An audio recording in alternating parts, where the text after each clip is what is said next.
Hi, hello everyone from the Montfort family. This is Bernard from the Montfort Alumni Exco. We are starting this series called I Remember Montfort series, where we will try to interview people associated with Montfort so that we can learn more about our rich history. And today is the first episode of this series. And what I have today is what we have today is Kelvin Wee, himself an old boy from Montfort, as well as the son of former Principal John Wee. First of all, Kelvin, happy belated birthday. We won't ask you your exact age, all right? But maybe you can just let us know a little bit more about what you are doing now, you know, as an introduction to our audience. Yeah, a quick one. Okay. Hi, thanks.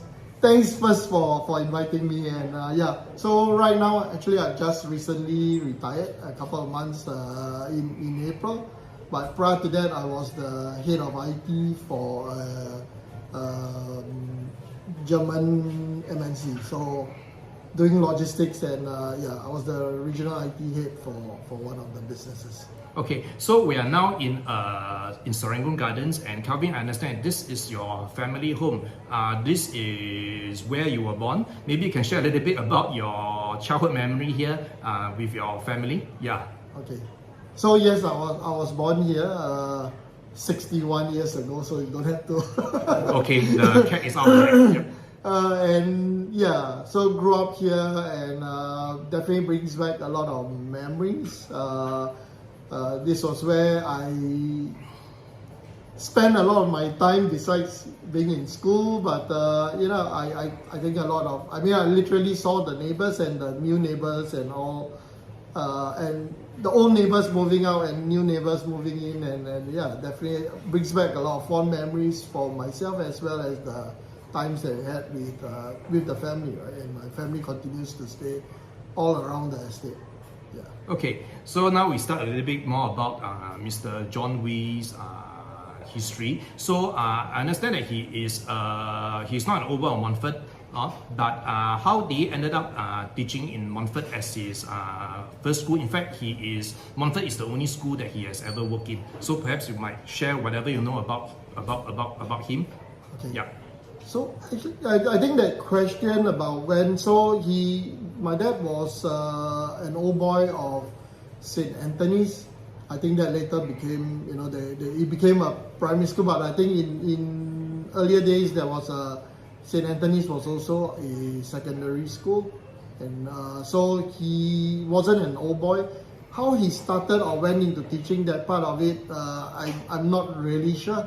But Montfort was the first school that he taught in. He first taught in Holy Innocents English School, which later I think went through a name change to become Montfort. Yeah, so his life, basically his teaching career, started and ended within the Montfort 𝙍𝙬𝙀 family.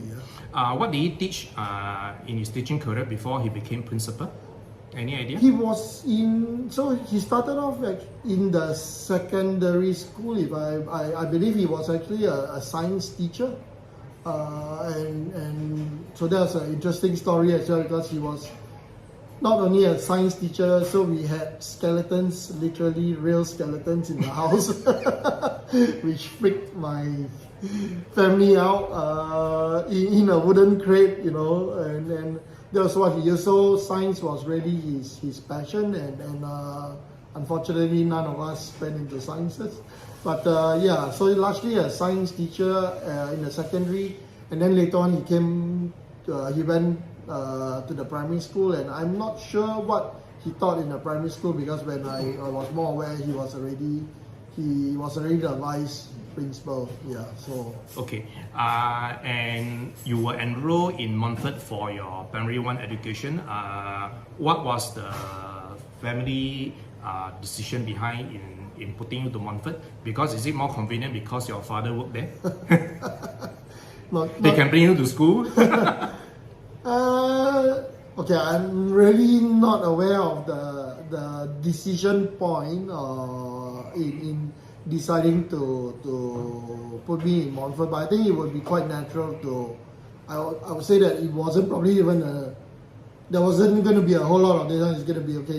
Only natural that he goes there, that I attend the school. And my cousins, and actually I didn't follow my dad to school. So I had some cousins staying just down the road, and so we used to go to school together. So because my dad went to school pretty early, but if I was in the morning school, of course I'll follow him. But I wasn't so much of a transportation convenience because I more or less came back on one leg on my own, either in the evening or So by the time you started primary 1, Mr. Wee was already the principal? No. Okay. Yeah, he was. I believe he was still the vice. I see, of the primary school section. Yeah. So I'm sure when you go to school, everyone, your classmates and the teachers will know that, oh, they're the one, Mr. Wee's son. How is it like to go to the school where the CEO is your father? Is it awkward in any way? Any special treatment? I think it was more the opposite. So yes, awkward from the sense that I guess that when you're in primary 1 at the age, you're not thinking so much about it's more the treatment that you get, and for me it was more the less pleasant experiences that I had. I think we were having a conversation earlier, and I was, to those who know me, I was quite a notorious kid when young, and that had my dad gave me special treatment in that I got whacked in school, and then I came back, I had a second round. So I think that was a more interesting, So were you whacked by your father personally? Yes, very often, And I remember I used to get double whatever. I used to get into a lot of fights, and whatever my opponent got, I got double of that in school, and I came back and... So from what you say, your father changed hats quite easily. The father's hat, you take it off, and then I'm now wearing the principal hat, and if you are mischievous, you're obviously no different. Yeah. I think if anything, I said it's quite comical, because I think that he was quite adamant about demonstrating through actions that I'm not going to give any leeway to my son, and if anything I'm going to give him double or whatever it is. I think being sometimes a pretty Asian, I ensure that my child is going to be not going to be given any privileges from that perspective. I think that part of it, that was something that he was always very conscious about, that no preferential treatment and all that. So in your time in Montfort, on hindsight, is there anything in your Montfort life that influenced how you live your life today? Definitely. I mean, I would say that in all experiences in life, for me, there is always going to be a lesson underneath that. For Montfort, I think the kampong spirit, I think, was something that was important, that we could, to realize that one can live a very, very happy life under very simple circumstances. I think Montfort was pretty much in the kampong in those days, and I think that was to me, that was a big takeaway, that you do not need material stuff to be happy. I think Montfort demonstrated that very, very clearly. Okay, so in your time, we are known as a Teochew school. I think we don't need to shy away from that. Are you a Teochew, Kelvin? No, I'm not. I'm a Hokkien. So does Mr. Wee and you speak Teochew at home, in school? No. Actually, we didn't speak a lot of dialect. I'm actually a Hokkien. But interestingly, my dad, with his siblings, if they speak dialect, it is actually Teochew, but we are actually Hokkiens. I picked up whatever Teochew I picked up in school. So you managed to blend in with your Teochew speaking classmates? Oh, definitely. We got the same blend with which crowd.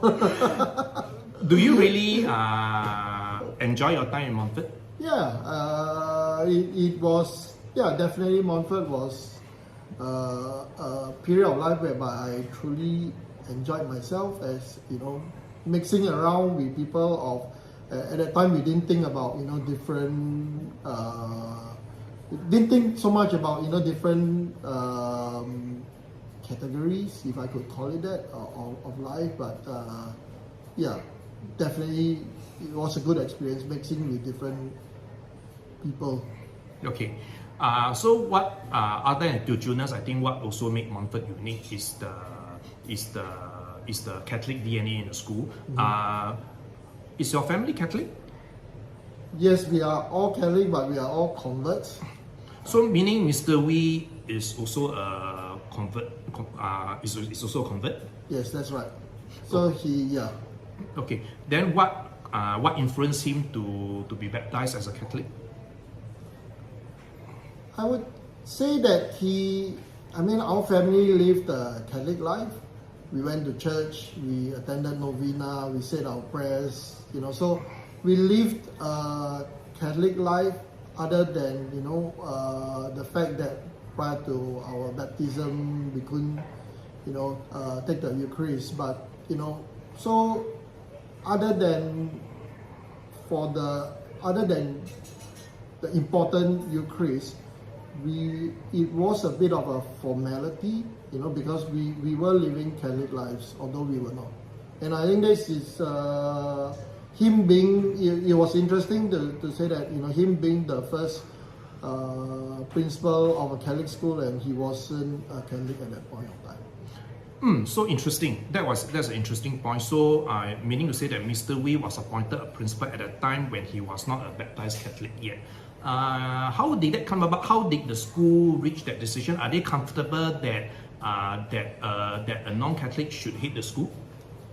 Okay, so I wasn't sure. I mean, when I was growing up, this question didn't come about. But a couple of years ago, my godson nephew got married. So that means my dad's grandson, right? So, and brother Emmanuel, who was the supervisor of the St. Gabriel's, he was actually the JP, and Justice of Peace, and we had a nice conversation. I went to pick him up from Boys Town, and then I asked him, "Did you know that? Were you aware that my dad wasn't a principal, wasn't a Catholic?" And his answer was that yes, he was more than aware of it. So I said, "Why did you allow that to happen, right? It wasn't that, So he said that, well, your dad was as Catholic or more Catholic than many of the practicing Catholics. So it was more the way he lived his life and his actions that made him a Catholic rather than, So I think that was a very interesting fact and revelation, I guess, for me. It gave a lot of satisfaction, right, to say that maybe was he aware? I think that was always the big question. Was he aware that we were not Catholics when, or rather that my dad wasn't a Catholic when he was appointed as principal? Okay. When Mr. Wee was appointed as the principal, how did he take it? Does he feel the extra burden, or does he look towards this opportunity to, does he look forward to this added responsibility to shape things better for the Montfort community? Any idea? Okay, I would actually say that it didn't really change other than for the title, because he was, then the appointment, right? I shouldn't say a title, because he was running the school. I think from the, there wasn't a lot of, he wasn't restricted in many ways in what he wanted to do. Of course, he still had to go for, to Brother Emmanuel and all for approval to do certain things, and that didn't change, right, whether he was a principal or not. So I think to me, again, it was more of a formality, and perhaps, I would say that a recognition of the work that he had done, but I didn't see any difference or an additional burden, if anything. Yeah, okay. So he was still largely doing the same things that he was doing before. Okay, so I personally also like to know insights about Mr. Wee first. What is he like as a teacher and as a principal to his students? And secondly, what is he like as a boss? Any insights, Kelvin? So far as, with his students, that part of it, I do not have I do not have a lot of feedback, or I didn't get. I mean, there were some. I mean, during his when he passed on in 2005, he had some students come up, and we always heard, the good things about how he treated them and how he helped. But maybe on thinking back, I think there was some. He maybe not so much as a teacher, but as a principal, or rather the relationship he had with the students, he was always helping the kids, whether within the realms of the school system or even outside of it, right?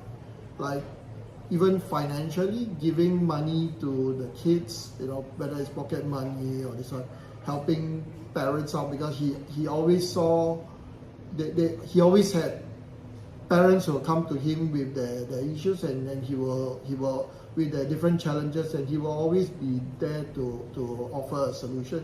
In fact, it was quite interesting because there was sometime in which somebody even gave him somebody actually came with a chicken and wanted to give him a chicken, a live chicken. It was really quite a butter. It is in lieu of whatever aid that Mr. Wee has given. So that was like quite funny, and I think that was somebody in the school took care of that. But yeah, so that was the kind of so we heard a lot of stories like that of the different ways in which he helped people. But I think that was a lot of it was during the time when he was the principal. So some of this contribution that he's made is actually from his own pocket. Oh, all from his own pocket. I don't think the school had this sort of petty cash. So do you begrudge him that he gave you less so that he can pass on to those in need? No, I think that's part of it. No, I think I was very fortunate in that, definitely my dad gave, we did not lack anything. He was very selfless, both him and my mom, from that perspective, right? That he was able to, that he provided anything and everything that we needed. Basically, we were not deprived in any way as a child. But he brought us up with certain values. But yeah. Okay, that is a very heartwarming story, insights from you, Kelvin.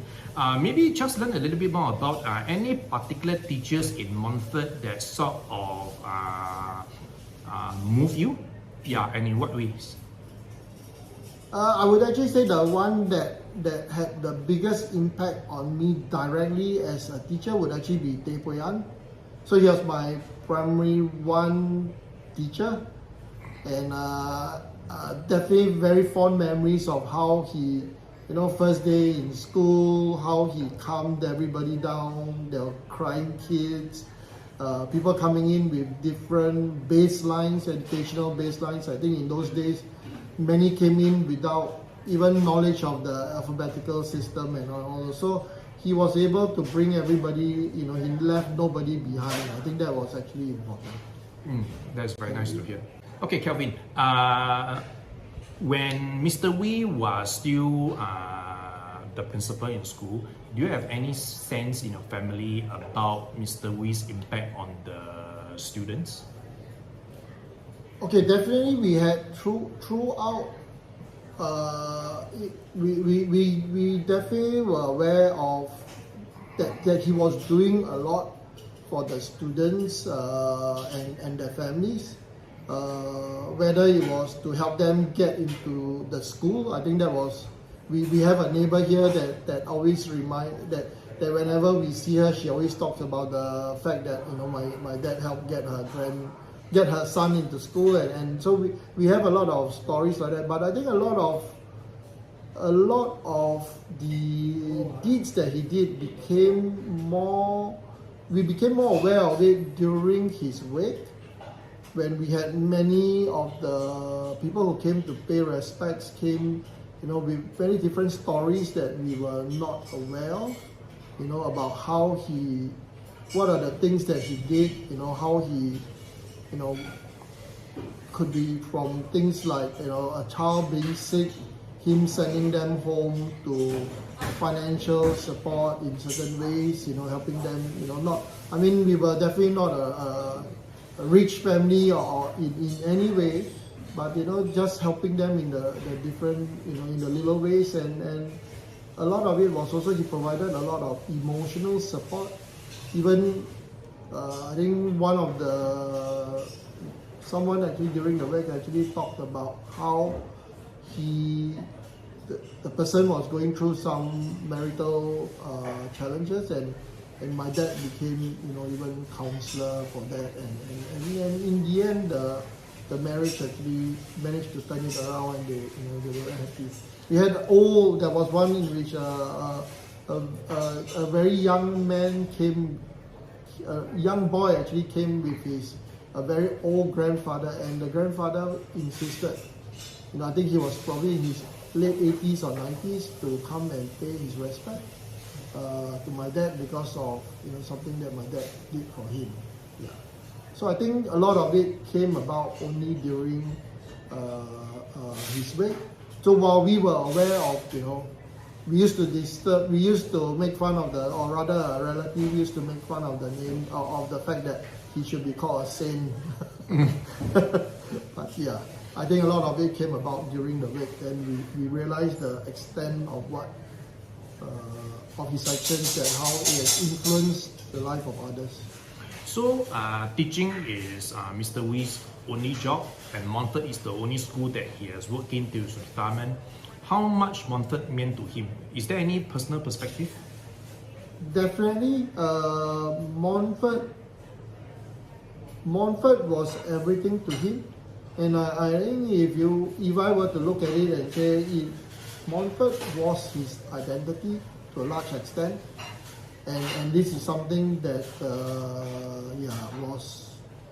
was quite obvious, in school and all the way to the end, right? I think Montfort meant a lot to him, and it's his identity. And the great thing about it was that during his funeral service in church, Montfort actually sent the band and they played the school anthem. That was really very, very nice. Wow, so that was a gesture by the school.